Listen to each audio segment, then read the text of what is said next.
Hola con todos, mi nombre es José Arturo Luque Fortú, soy abogado del Consultorio Jurídico Externo de la Universidad Católica Santa María y el día de hoy queremos conversar sobre un tema que considero bastante importante también, siempre en el derecho de familia, que es el tema del divorcio. Especialmente vamos a hablar de una de las causales de divorcio que prevé nuestra ley, nuestro Código Civil, que es el de la separación de hecho. Ustedes se preguntarán en qué situaciones cuáles son los requisitos que se necesitan para poder interponer un proceso de divorcio. El principal requisito es, en primer término, haber realizado un matrimonio civil, ¿no?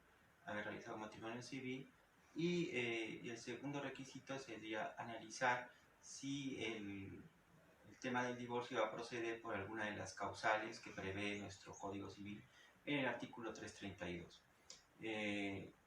Nuestro Código Civil habla de 13 causales de divorcio, pero una de ellas es la separación convencional.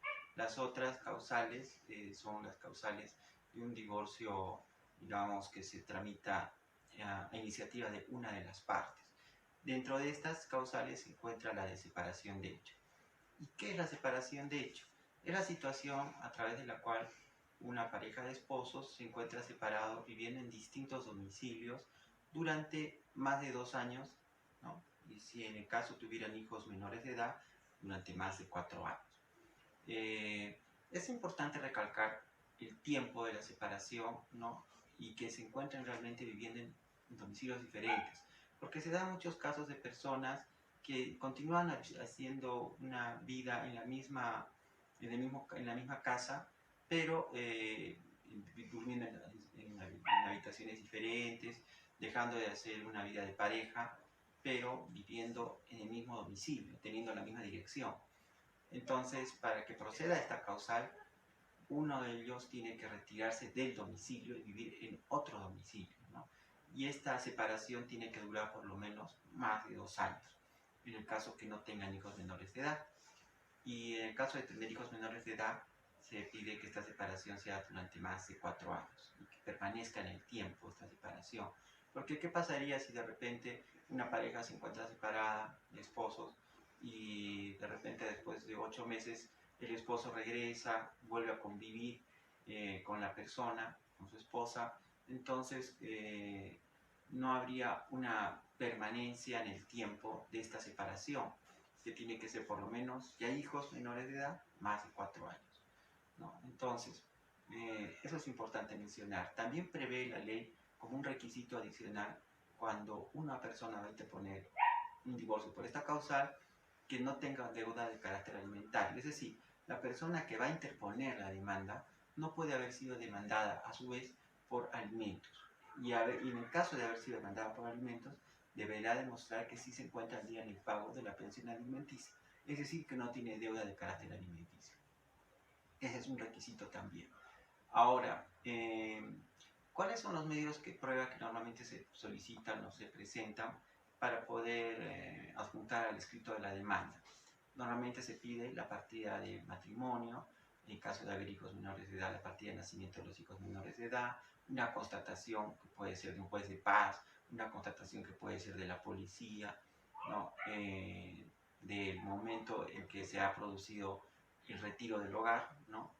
Y una constatación actualizada a la fecha de interposición de la demanda, nuevamente para demostrar el tiempo desde que se encuentran separados. También no está de más presentar declaraciones de testigos. Estos testigos deben ser personas mayores de 25 años, ¿no? Y de preferencia no deben tener un grado de parentesco, aunque con la persona que está ofreciendo, aunque en el derecho de familia de manera excepcional se permite que pudiera ser un familiar la persona que dé una declaración en calidad de testigo. Pero lo recomendable sería que no sea así. Pero si ya es el caso de que la única persona que puede dar el testimonio de la separación es un familiar, pues sí se puede ofrecer, ¿no? Ya en forma excepcional, ¿no? Se presentan esos documentos. También sería aconsejable, en el caso de tener hijos menores de edad, presentar una documentación que acredite pues, que no se tiene deuda de carácter alimentario, y en el caso de que haya un proceso de alimentos que se haya cedido entre las partes, también sería bueno presentar una constatación que le pueden expedir en el juzgado donde se tramitan los alimentos, que indique que efectivamente no tiene deuda de carácter alimentario, porque ese es un requisito para la interposición de la demanda de divorcio.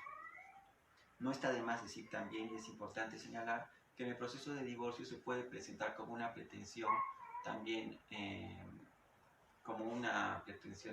accesoria, sería pedir una indemnización por el daño moral, eh, porque se supone que la persona que se retira o abandona o deja a la otra persona en un estado pues de abandono, y eso de alguna forma debe ser resarcido, porque el daño moral es un sufrimiento que se ha ocasionado a la otra persona, entonces debe ser resarcido de forma económica, ¿no? Porque se supone que una pareja tiene un proyecto de una vida en común juntos, y de repente uno de ellos decide en forma unilateral irse a hacer su vida con otra persona, entonces en esa situación sí se estaría perjudicando, ¿no? Más aún cuando hay de por medio hijos menores de edad y se ha tenido que recurrir a la vía judicial para que se le fije una pensión de alimentos. Entonces, en esa situación también cabe la posibilidad de demandar una indemnización, ¿no? De carácter por el daño moral. Y esta indemnización ya tendrá que estimarse directamente con la persona cuánto es el monto que ella considera que podría ser prudente cobrar, ¿no? Por esta indemnización. Y para demostrar el daño moral, la prueba más idónea sería una evaluación de carácter psicológico realizado por un psicólogo, esta evaluación, donde se adjunte además no solamente el certificado que da el psicólogo, sino las pruebas y la terapia que se ha sometido, el tiempo que ha durado esa terapia, cómo es que se ha arribado a la conclusión que pueda decir que esa persona tiene pues un sufrimiento, ¿no? Se le ha ocasionado, digamos, como consecuencia de esta separación, de repente una baja autoestima, ¿no? O ha entrado en un estado de depresión, ¿no? Son situaciones que se dan, pero hay que demostrarlas, ¿no? Porque el tercer pleno casatorio civil señala a su vez que el juez no está obligado a señalar o a fijar un monto indemnizatorio por concepto de daño moral, así que son por el contrario las partes las que deben presentar las pruebas que demuestren que ha existido eso. Entonces, siendo la carga de la prueba de la persona que va, en este caso, a presentar esta pretensión, deberá adjuntar necesariamente un certificado de una evaluación psicológica, ¿no? Y bueno, en el caso de haber también bienes que se hayan podido adquirir durante la vigencia del matrimonio, de manera obligatoria también y como pretensión accesoria por mandato de la ley, se estipula, el código señala que se debe, el Código Procesal Civil, que se debe demandar además la liquidación de la sociedad de gananciales, el tema de la tenencia de los hijos cuando hay menores de edad, la tenencia, el tema de los alimentos, el tema de la régimen de visitas, todo eso debe ser objeto de la demanda del divorcio, salvo que haya sido estipulado en un proceso anterior, es decir, si ya se demandó anteriormente el tema de los alimentos, la tenencia, el régimen de visitas, y existe una sentencia al respecto, en ese caso ya el juez del divorcio solamente se pronunciará sobre la pretensión exclusivamente del divorcio y no sobre las otras pretensiones de carácter accesorio. Pero de no ser ese el caso, si se acumula también a este tipo de procesos y será el juez de familia. El juez de familia es el que ve este tipo de casos, ¿no? Porque el Código Civil incluso señala en los artículos que se mencioné anteriormente que es el juez civil, pero la ley orgánica del Poder Judicial, en el artículo 52 o 53, si no me equivoco, precisa que es el juez de familia el que ve esto. Entonces, el juez de familia se pronunciará de manera extraordinaria, ¿no?